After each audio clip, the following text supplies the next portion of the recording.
ఇరాన్తో America, Israel కొనసాగిస్తున్నటువంటి యుద్ధం నేపథ్యంలో ఆ దేశ నాయకత్వం పైన అమెరికా అధ్యక్షుడు డొనాల్డ్ ట్రంప్ సంచలన వ్యాఖ్యలు చేశారు.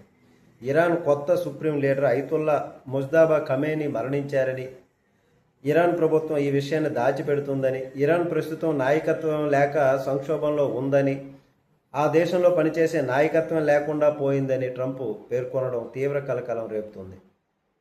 అమెరికా సైనిక దాడుల మూలంగా ఇరాన్ ఉన్నత స్థాయి కమాండ్ మొత్తం తుడిచిపెట్టుకుపోయిందంటూ తీవ్ర వ్యాఖ్యలు చేశారు. అక్కడ ప్రజలు మార్పును కోరుకుంటున్నారని కూడా వ్యాఖ్యానించారు.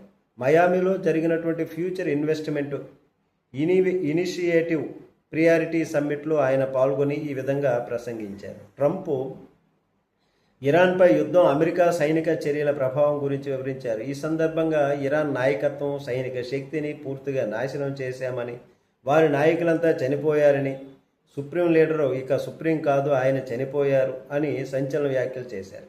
అమెరికా చేపట్టినటువంటి ఆపరేషన్తో ఇరాన్ సైనిక సామర్థ్యాలను అందరూ ఊహించిన దానికంటే ఎక్కువగా నిర్వీర్యం చేసేశామని, ఇరాన్ సైనిక శక్తిపై ఆయన ఆసక్తికరంగా వ్యాఖ్యానించారు. ఇరాన్ నౌకాదళం ఇప్పుడు లేదు, అదంతా గల్ఫ్ సముద్రంలో మునిగిపోయింది.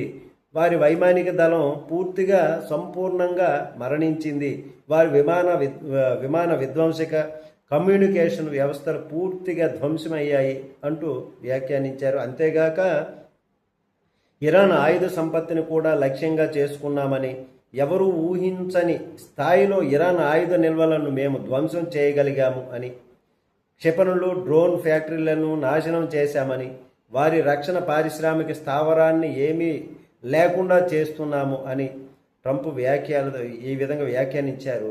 అయితే ఇరాన్ ప్రస్తుత పరిస్థితి పైన అంతర్జాతీయంగా తీవ్ర చర్చ మొదలైంది. నిజంగానే ట్రంప్ చెప్పినట్లు ఇరాన్ సుప్రీం ముజ్తబా ఖమేనీ మృతి చెందాడా అనేటటువంటి విషయం ప్రపంచవ్యాప్తంగా చర్చ మొదలైంది దీనిపైన.